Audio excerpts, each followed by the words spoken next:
அனைவருக்கும் வணக்கங்கள். நாணயங்கள் சேகரிப்பாளர்களுக்கு ஒரு நாணயமான பதிவு. ராஜேஷ் கலெக்ஷன் சப்ஸ்கிரைபர்ஸ் அனைவரும் நீடுழி நலமுடன் வாழ வாழ்த்துக்கள். Good morning friends. காலையில் உங்களை சந்திக்கிறதுல பெருமகிழ்ச்சி. ஒரு சின்ன குட்டி பதிவு தான். 1990 நொய்டா மின்ட்டு சூப்பர் காயினு. இந்த ஒரு காயின் வந்து 150 ரூபா வேல்யூ. 1984 star mint. இந்த காயினுடைய விலை வந்து வெறும் 250 ரூபா மட்டும். நம்மளே இதே சேனலே இந்த காயினை 400 ரூபாய்க்கு கொடுத்துருக்கோம். இன்றைக்கி ஒரு காயின் இருக்குது, 250 ரூபா மட்டும். ஒரு 5 காயின் வச்சுருக்கேன் 2021.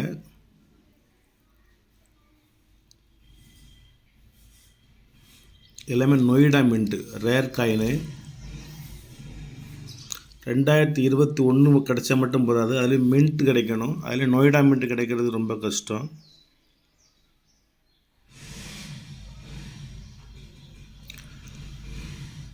ஒரு காயின் வந்து 950 ரூபா. 5 காயின் இருக்குது. எல்லாம் யூஎன்சி காயின். இது வந்து Kamaraj coin, rare coin, 2004 Mumbai mint.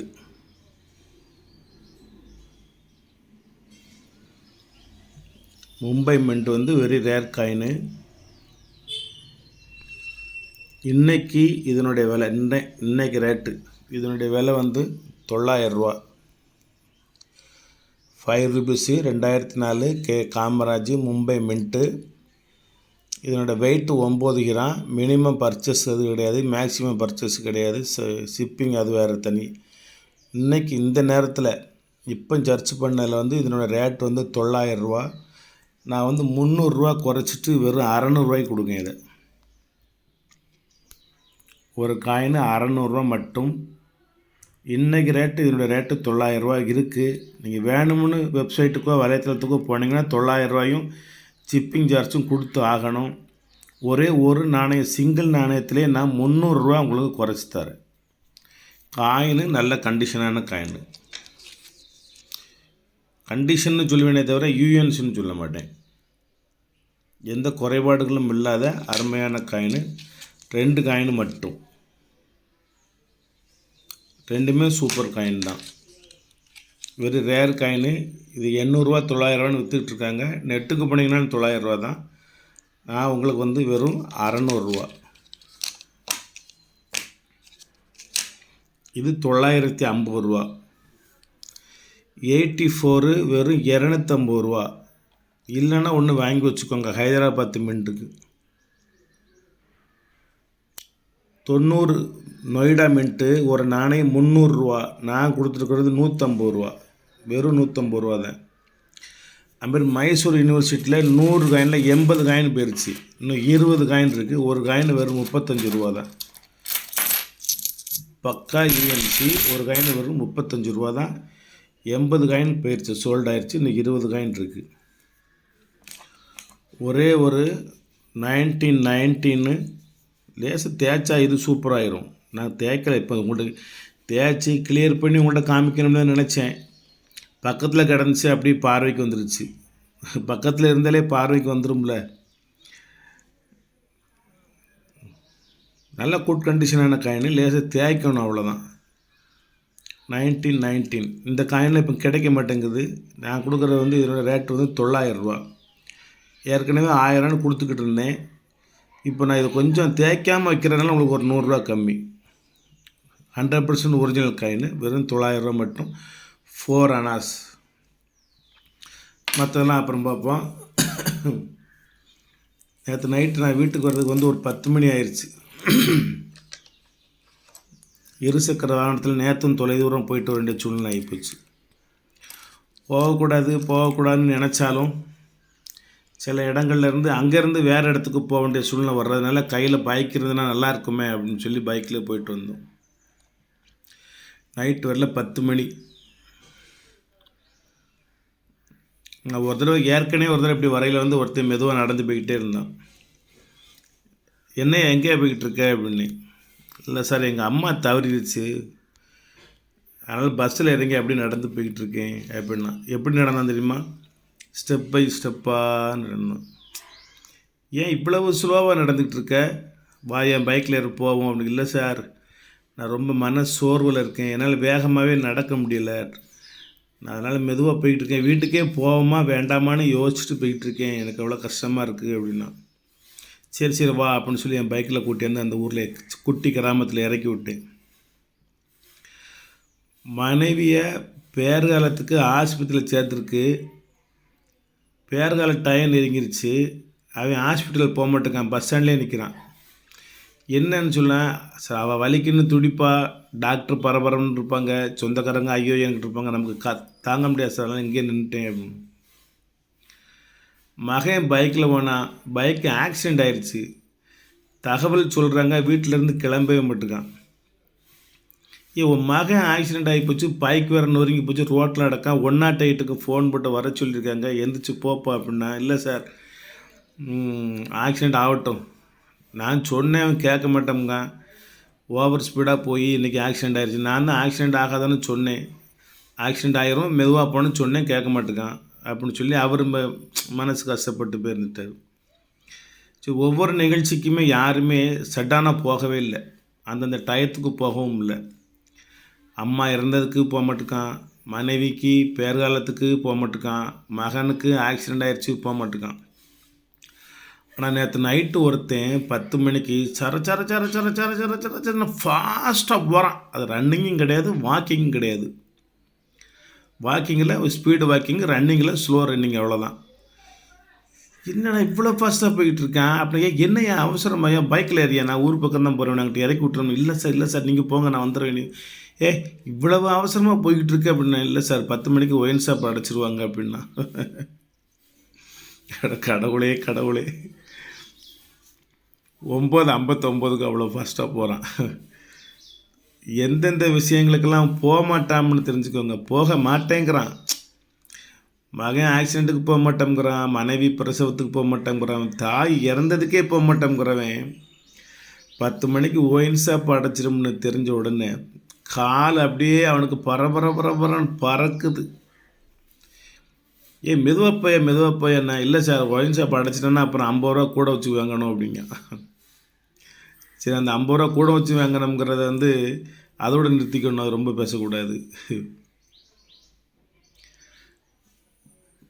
சரி ரைட்டு, அவ்வளோதான், இந்த உலகம் போகிற போக்க பாருங்க அப்படின்னு சொன்னது மாரி நானும் சில சமயம் ஃபாஸ்ட்டாக போவேன். யாருக்காவது 2 தபாலை போடணும், 2 மணிக்குள்ளே போஸ்ட் ஆஃபீஸை எடுத்து வச்சுருவாங்க அப்படின்னு சொல்லிட்டு சில சமயம் வேகமாக போவேன். சில சமயம் எங்கேயா இருந்து வீட்டுக்கு வேகமாக வருவேன். என்னென்னு கேட்டால், யாருக்காவது 2 பேருக்கு பார்சல் ரெடி பண்ணணும் அப்படின்னு சொல்லி நான் அப்படி வருவேன். உழைக்க வேண்டிய வயசில் உழைச்சிருங்க நண்பர்களே. ஓய்வு எடுக்க வேண்டிய வயசில் நீங்கள் நிச்சயமாக ஓய்வு எடுங்க. நான் உங்களை மன்றாடி கேட்டுக்கிறேன்.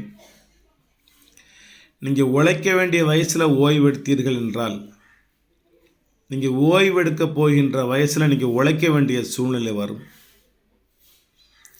அதுக்காக இளைஞனாக இருக்கும் பொழுதே எந்த அளவுக்கு உங்கள் கால்களால் ஓட முடியுமோ அந்த அளவுக்கு ஓடி விடுங்கள். ஜெயிச்சிருங்க வாழ்க்கையில். நீ நல்லவனாக இருந்தால் மட்டும் போதாது, வல்லவனாக இருக்கணும். நான் நல்லவேன், எனக்கு எந்த கெட்ட வழக்கமும் கிடையாது, நான் அப்படிப்பட்டவன் இப்படிப்பட்டவனா உனக்கு உலகத்தில் எவனும் பொண்ணும் தர மாட்டான், தெரிஞ்சுக்க. நீ நல்லவனாக இருந்தால் மட்டும் போதாது, வாழ்க்கையில் ஜெயிக்கக்கூடிய ஒரு வல்லவனாக நீ இருக்க வேண்டும். அப்பொழுதுதான் அந்த சமுதாயம் உன்னை மதிக்கும். நன்றி நண்பர்களே, நன்றி. காலையிலே உங்கள்கிட்ட கொஞ்ச நேரம் பேசிக்கிட்டு இருந்துட்டேன். உண்மை சம்பவம், அதாவது கண்ணால் பார்த்தது. ஒரு நல்ல விஷயத்துக்கு அவன் போயிருந்தோம்னா பரவாயில்ல, ஒரு ஒயின் ஷாப்புக்கு இவ்வளோ ஃபாஸ்ட்டாக போகணுங்கிற அவசியமே இல்லை. ஏன்னா அவனால் குடிக்காமல் இருக்க முடியாது.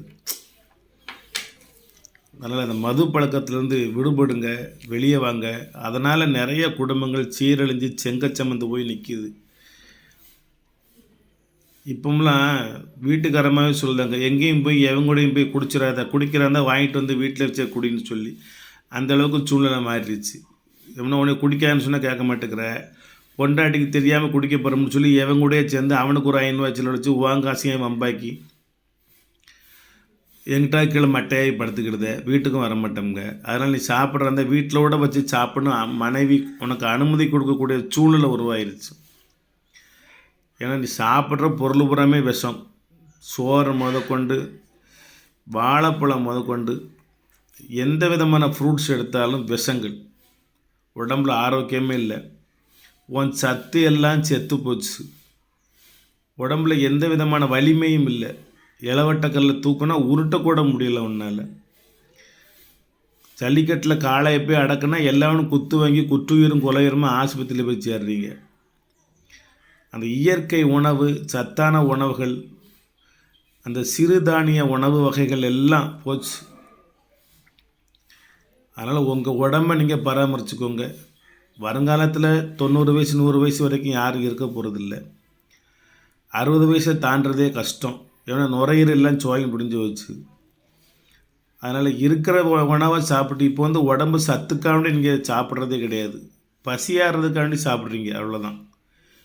எந்த உணவுலையுமே சத்து கிடையாது. சத்து மாவு சத்துன்னு சொல்லி உங்கள்கிட்ட ஏகப்பட்ட கார்ப்பரேட் கம்பெனிகள் வியாபாரத்தை தான் பண்ணுறாங்களே தவிர உடம்புக்கு சத்தே கிடையாது.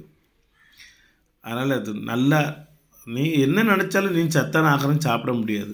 பழைய சோறு தேவாமிர்தமாக இருக்கும். இப்போ உள்ள அரிசியில் நீ பழைய சோறு போட்டு சாப்பிட்டேன்னா பகல் ஃபுல்லாக தொண்டையை பிடிச்சிக்கிடுது. தண்ணியை குடிச்சிக்கிட்டே இருக்கணும். ஏன்டா அந்த பழைய சோறு சாப்பிட்டோம்னு நினைக்கக்கூடிய அளவுக்கு வந்துடுச்சு.